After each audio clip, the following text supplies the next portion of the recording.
Aujourd'hui, je souhaite partager avec vous la fabuleuse histoire de Joseph Boudreau. Au début du siècle, vivait à quelques miles de Shawinigan un fermier nommé Joseph Boudreau. Monsieur Boudreau venait de perdre son épouse. Son fils unique, dans la trentaine, avait été bien éduqué et réussissait fort bien dans sa profession. Joseph Boudreau avait été fermier toute sa vie. Comme beaucoup de Québécois, il était également un aventurier dans l'âme. Ainsi, tous les hivers, il montait au chantier pour 5 à 6 mois. Il avait été tour à tour bûcheron, draveur et un fameux cuisinier de chantier. En travaillant au chantier l'hiver et en cultivant sa terre l'été, il avait fait vivre décemment sa famille. Joseph Boudreau s'est ainsi retrouvé veuf à l'âge de 60 ans avec son fils unique établi à Trois-Rivières. Malgré son âge, son esprit d'aventure ne l'avait pas quitté. Ainsi, les habitants du petit village où il vivait n'ont pas été étonnés lorsqu'un bon jour, au début des années 20, il a vendu sa terre. Toutefois, au lieu de partir vers le nord vers les chantiers, il est parti pour le sud vers les États-Unis. Joseph Boudreau a fait 1001 métiers en sillonnant les États-Unis pendant quelques années. Partout, son talent de cuisinier le dépannait. Il trouvait facilement du travail, même si au début, il ne parlait pratiquement pas l'anglais. Puis, en 1922, il s'est installé à New York où il a ouvert son propre restaurant. C'était un tout petit restaurant où il ne servait que les déjeuners et les repas de midi dans la tradition québécoise. Même s'il ne faisait pas fortune, son restaurant avait l'avantage d'être près du quartier des affaires. Il est donc rapidement devenu populaire chez les gens d'affaires, souvent obligés de manger sur le pouce. Monsieur Boudreau était un fameux cuisinier et son petit restaurant était plein à craquer de 6 heures le matin à la fermeture à 14 heures.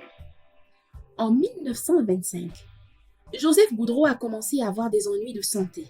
Il a consulté un médecin qui lui a confirmé qu'il n'en avait plus pour longtemps à vivre. Joseph avait amassé au fil de ses aventures une vingtaine de milliers de dollars, une petite fortune à l'époque. Son fils unique continuait de prospérer.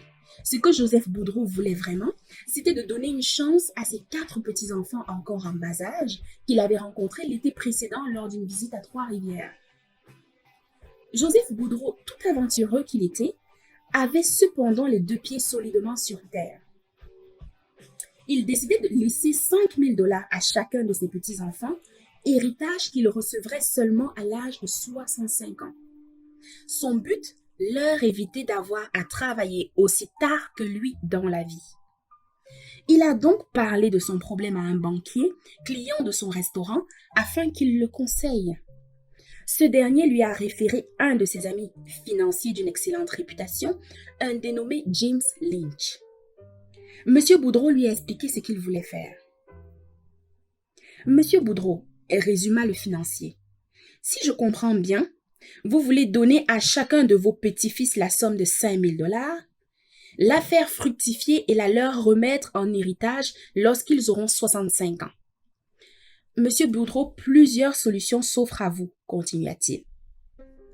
Premièrement, vous pouvez investir l'argent dans un fonds d'obligations gouvernementales de première qualité. Cette méthode ne comporte aucun risque et votre capital s'appréciera au rythme des intérêts et des années. Deuxièmement, vous pouvez également investir dans un fonds d'actions américaines de première qualité qui privilégie les titres des grandes sociétés qu'on appelle les blue chips. Nous venons d'ailleurs d'en créer un, basé sur l'indice boursier des titres industriels du Dow Jones, regroupant une vingtaine des plus importantes entreprises aux États-Unis.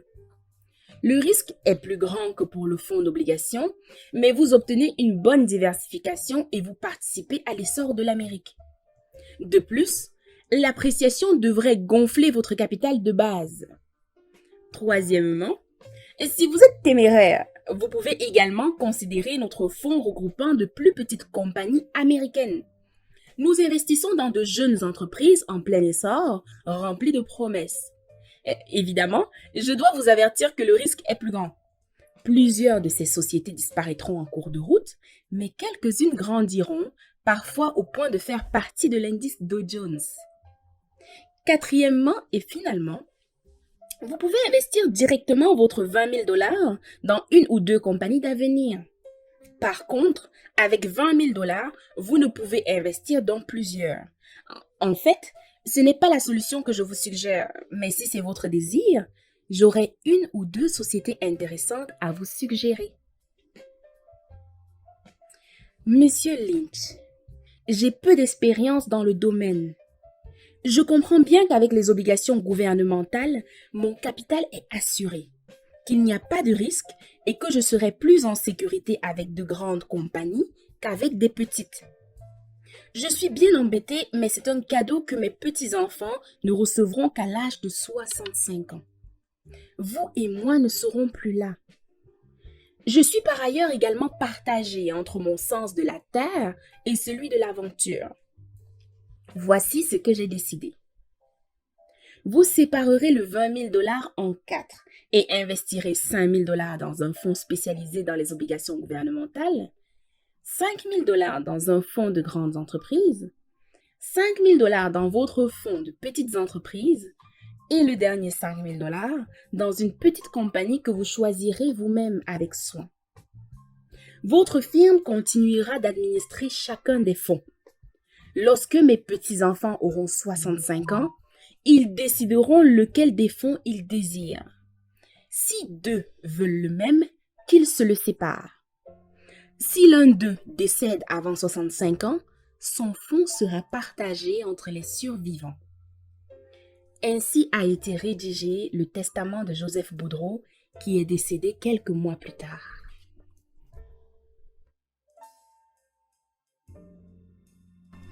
En 1990, les 4 petits-fils de Joseph Boudreau sont toujours vivants. Un jour, à leur grande surprise, ils sont convoqués par un notaire de Trois-Rivières qui leur fait part des volontés testamentaires de ce grand-père qu'ils n'ont jamais connu et qu'ils avaient toujours cru mort sans le sou aux États-Unis. En vertu des dispositions du testament, le notaire leur a donné 24 heures pour faire leur choix et ainsi respecter les volontés de leur grand-père. Le lendemain, les 4 héritiers sont revenus chez le notaire. C'est l'aîné qui a pris la parole. « Monsieur le notaire, nous avons bien réfléchi au choix à faire. Nous avons toujours été une famille unie et nous ne voudrions pas que cet héritage vienne créer de la dissension. D'un commun accord, nous avons donc décidé de partager les 4 fonds en parts égales, de la même manière que notre grand-père aurait pu décider de le faire à l'origine. » Ainsi se termine l'histoire de Joseph Boudreau.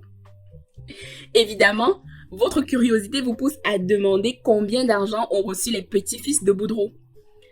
Prenez quelques minutes pour tenter d'évaluer cet héritage. Selon vous, est-ce plus d'1 million de dollars? 10 millions?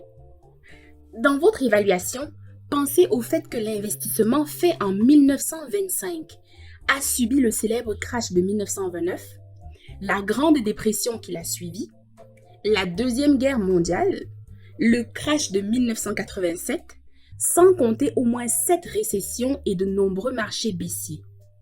En fait, il y a eu 13 baisses importantes de 33% en moyenne à la bourse, ce qu'on appelle en anglais des bear markets.